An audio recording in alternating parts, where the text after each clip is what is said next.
Bu bizim en mutlu günümüz olmalıydı. Böyle olduğu için çok üzgünüm. Sakın ölme. Duyuyor musun? Bana geri dön. Hatırlıyor musun? Ölsem bile seni sevmekten vazgeçmeyeceğimi söylemiştim. Seni sevmekten asla vazgeçmeyeceğim. Birlikte yaşadıkları her şeyden sonra, Cihan ve Alya artık mutluluklarını ertelemek istemiyor ve en kısa sürede resmen evlenmek istiyorlardı. Cihan Alya'ya verdiği sözü tutarak, herkesin sonunda onun artık karısı olduğunu görüp anlaması için büyük bir düğün yapmaya karar verir. Tören hazırlıkları yavaş yavaş malikaneyi uzun zamandır beklenen bir bayram havasıyla doldurur. Alya da hayatının en önemli günü için hazırlıklara başlar. Cihan ile birlikte gelinlik seçmek için alışverişe giderler. Alya sonunda kalbini hemen fetheden bir gelinlik bulduğunda, Cihan'ın onu görmesine bilerek izin vermez. Alya sadece gülümser ve bunun kötü bir alamet olduğunu, bu yüzden onu sadece tören günü gelinliğiyle göreceğini açıklar. Cihan bunu hafif bir gülümsemeyle kabul eder, ancak içten içe onu gelinliğiyle göreceği anı sabırsızlıkla beklenmektedir. Ancak hazırlıklar sırasında bile Cihan kendini tamamen rahatlamaya bırakmaz. Düşmanlarının hala orada olduğunu ve günü mahvetmeye çalışabileceklerini çok iyi biliyor. Bu yüzden kutlamayı organize ederken, malikanenin güvenliğini artırıyor ve törenin güvenli olmasını sağlamak için elinden gelen her şeyi yapıyor. Alya onun gerginliğini fark ediyor ve endişesinden tamamen kurtulamıyor. Yaşadığı her şeyden sonra yeni bir tehlike korkusu, mutluluk anlarında bile onu terk etmiyor. Ancak Cihan Alya'yı sürekli olarak rahatlatıyor ve bu sefer kimsenin günlerini mahvetmesine izin vermeyeceğine ikna ediyor. Aynı zamanda Sadakat da düğünü ne pahasına olursa olsun bozmayı umarak kendi planlarını yapmaya devam ediyor. Hala Cihan'ın seçimini kabul edemiyor ve Alya'nın ailelerinin bir parçası olmaması gerektiğinden emin. Sadakat bu sefer onları nihayet ayırabileceğine inanarak yeni bir tuzak hazırlıyor. Ancak olayların beklediğinden tamamen farklı bir şekilde gelişeceğinden ve planının istediği sonucu vermeyeceğinden şüphelenmiyor bile. Düğün arifesinde Cihan Alya için özel bir sürpriz yapmaya karar veriyor. Geçmiş hayatını ve sevdiklerini ne kadar özlediğini fark eden Cihan, gizlice arkadaşlarını törene davet eder. Cihan için, böyle bir günde Alya'nın sadece ailesiyle değil, aynı zamanda ona yakın olan insanlarla da çevrili olması önemlidir. Alya hiç görmeyi beklemediği arkadaşlarını görünce gözyaşlarını tutamaz. O anda Cihan'ın onu mutlu etmek için ne kadar çabaladığını daha da anlar. Duygularını gizlemeden, Alya ona sarılır ve bu beklenmedik ve çok önemli hediye için teşekkür eder. Sonunda uzun zamandır bekledikleri gün gelir. Malikanede şenlikli bir atmosfer vardır ve tüm konuklar törenin başlaması için hazırlanmaktadır. Alya odasında Cihan'ı beklenmektedir. Heyecana rağmen bu sefer kalbinde huzur vardır, çünkü sonunda sevdiği adamın yanında yeni bir hayatın eşiğinde durduğundan emindir.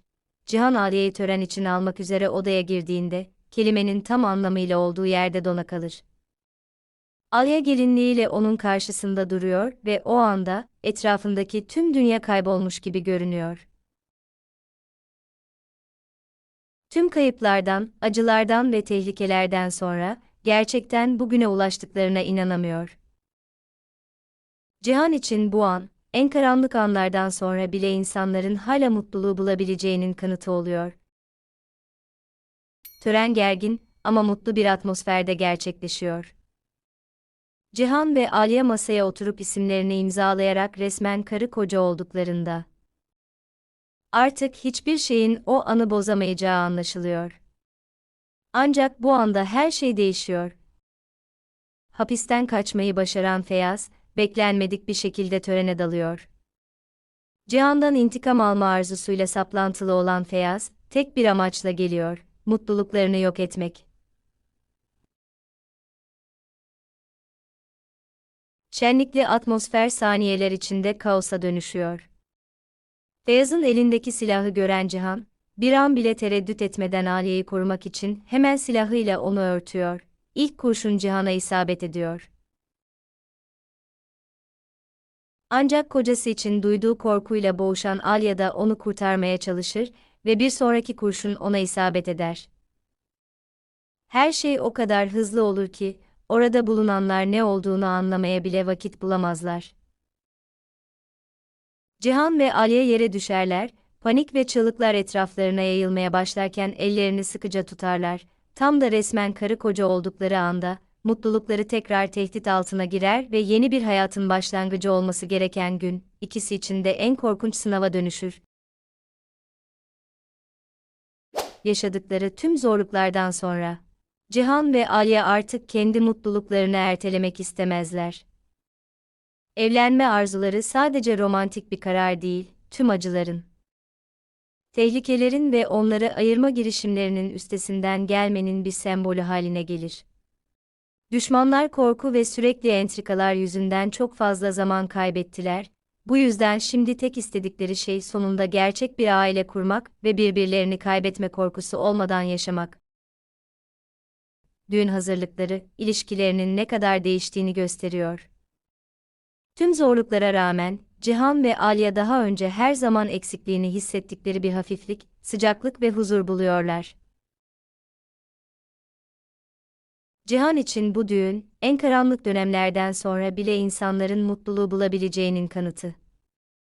Bu yüzden sadece töreni değil, aynı zamanda Alya'nın duygularını ve onun için önemli olan insanları da düşünerek, bugünü Alya için mükemmel hale getirmeye çalışıyor. Alya'nın arkadaşlarını davet ederek, Cihan bir kez daha sadece onunla evlenmenin değil, onu gerçekten mutlu etmenin de kendisi için önemli olduğunu kanıtlıyor. Aynı zamanda düğün etrafındaki olaylar, geçmişin ve düşmanların onları bu kadar kolay bırakmaya hazır olmadığını bir kez daha gösteriyor.